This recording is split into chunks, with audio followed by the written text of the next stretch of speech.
پل صراط ایک ایسا پل جس پر سے قیامت کے دن ہر انسان کو گزرنا ہے۔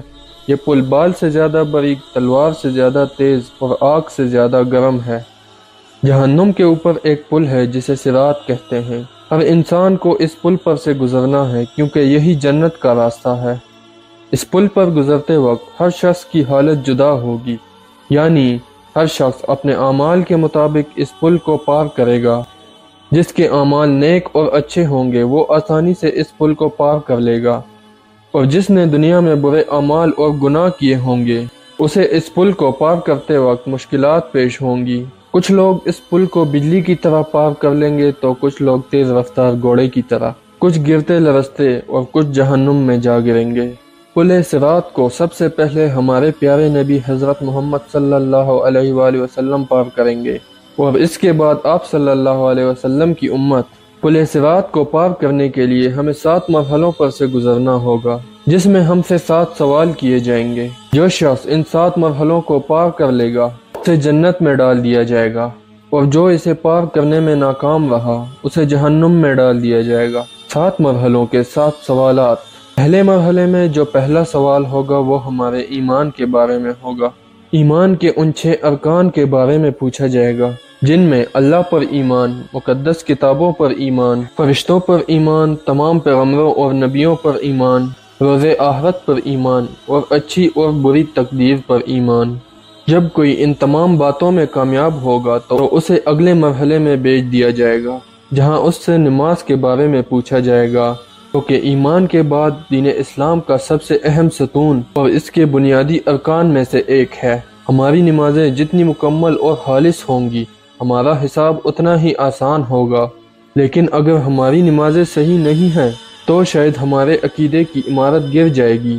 ہمارے پیارے نبی حضرت محمد صلی اللہ علیہ وسلم نے فرمایا، نماز دین کا ستون ہے، جس نے اس کو ترک کیا پس اس نے پورے دین کو منہدم کیا۔ اگر ہم جہنم کی آگ سے بچنا چاہتے ہیں تو یقینی طور پر ہمیں نماز قائم کرنی ہوگی۔ اس کے بعد تیسرا سوال ہم سے زکوٰۃ کے بارے میں کیا جائے گا، جہاں ہم سے پوچھا جائے گا کہ ہم نے اپنا مال کہاں خرچ کیا اور کس کے ساتھ بانٹا۔ ہم سے سوال ہوگا کہ کیا تم نے زکوٰۃ ادا کی؟ جو لوگ زکوٰۃ کی ادائیگی وقت پر کرتے تھے وہ اس مرحلے کو ایسے پار کر لیں گے جیسے ٹھنڈی ہوا کا جھونکا۔ اس کے بعد ہم چوتھے مرحلے میں پہنچیں گے، جہاں ہم سے رمضان المبارک کے روزوں کے بارے میں سوال کیا جائے گا، جو کہ ہم پہ اس طرح فرض ہیں جس طرح پچھلی امتوں پہ فرض تھے۔ اگر ہم اس پوچھ گچھ کے دوران کاش جیسا لفظ ادا نہیں کرنا چاہتے تو ہم پر لازم ہے کہ ماضی میں حیلوں بہانوں سے جو روزے چھوڑے ہیں ان کی قضا ادا کریں۔ اس کے بعد ہم 5ویں مرحلے کی طرف بڑھیں گے۔ اس پڑاؤ پر ہم سے حج کے بارے میں پوچھا جائے گا۔ اگر آپ مالی مسائل کی وجہ سے حج نہیں کر سکتے تو مالی استحکام کے بعد زندگی میں ایک دفعہ ضرور حج کریں۔ اگر ہم استطاعت ہونے کے باوجود حج ادا نہیں کرتے اور بہانے بناتے ہیں تو ہم سنگین نتائج کا سامنا کر سکتے ہیں۔ یہاں سے کامیابی کے بعد ہم 6 مرحلے میں داخل ہوں گے۔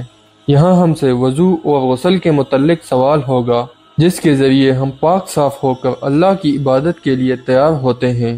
اس لیے ضروری ہے کہ کم عمری میں ہی بچوں کو وضو اور غسل کے بارے میں آگاہی دی جائے، تاکہ وہ قیامت کے دن پل صراط کے 6 مرحلے میں کامیاب ہو کر 7ویں اور آخری مرحلے میں پہنچ سکیں، جہاں ان سے حقوق العباد اور صلہ رحمی کے بارے میں سوال ہوگا۔ ہم ہمیشہ دوسروں کا حق لے کر ان کے حقوق نظر انداز کرتے ہیں، تاہم بہت سی چیزیں لوگوں کے حقوق میں شمار ہوتی ہیں۔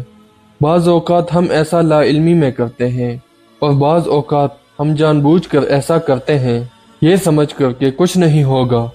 مثال کے طور پر یہ جانے بغیر کہ یہ سچ ہے یا نہیں کسی کے بارے میں باتیں پھیلاتے ہیں، لہٰذا ہم آسانی سے بہتان یا غیبت کا حصہ بن جاتے ہیں۔ ہمارے دین میں خاندان اور رشتہ داروں کا تصور بہت اہم ہے، لہٰذا اس کو بہت اہمیت دینی چاہیے۔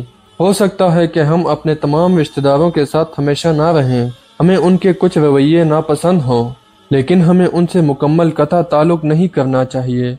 چند صحابیوں کے والدین مسلمان نہ تھے، لیکن انہوں نے پھر بھی اپنے والدین کو خوش کرنے کی کوشش کی، سوائے ان معاملات کے جن سے اللہ نے منع کیا تھا۔ ان تمام سوالات کے بعد جہنم اپنے حقداران کو لے لے گی اور جنت اللہ سے اپنے رہائشیوں کا سوال کرے گی۔ نبی کریم صلی اللہ علیہ وآلہ وسلم نے ایک حدیث میں فرمایا، بہت سے لوگوں کو پل صراط کا پتہ بھی نہیں چلے گا، اور وہ فرشتوں سے اس کے بارے میں پوچھیں گے کہ وہ جہنم اور پل صراط کہاں ہیں، کیا ہم نے اسے عبور کر لیا؟ فرشتے جواب دیں گے کہ تم جہنم کے اوپر اس پل کو پار کر چکے ہو، لیکن تمہارے اعمال کے نور کی وجہ سے جہنم کی آگ بجھ گئی اور ڈانپ دی گئی۔ جو لوگ ان 7 مرحلوں میں کامیاب ہو جائیں گے انہیں جنت میں ڈال دیا جائے گا، جہاں ہمارے پیارے نبی ان کے سامنے ان کے انتظار میں کھڑے ہوں گے اور انہیں خوشامدید کہیں گے۔ اللہ ہم سب کو نیک اعمال اور ایسی نیکیاں کرنے کی توفیق عطا فرمائے جن کی برکت سے ہم پل صراط کو بآسانی پار کر لیں۔ پیارے دوستو، ویڈیو کے آخر میں ایک بار درود شریف پڑھنا نہ بھولیے گا۔ ملتے ہیں اگلی ویڈیو میں، تب تک کے لیے اللہ حافظ۔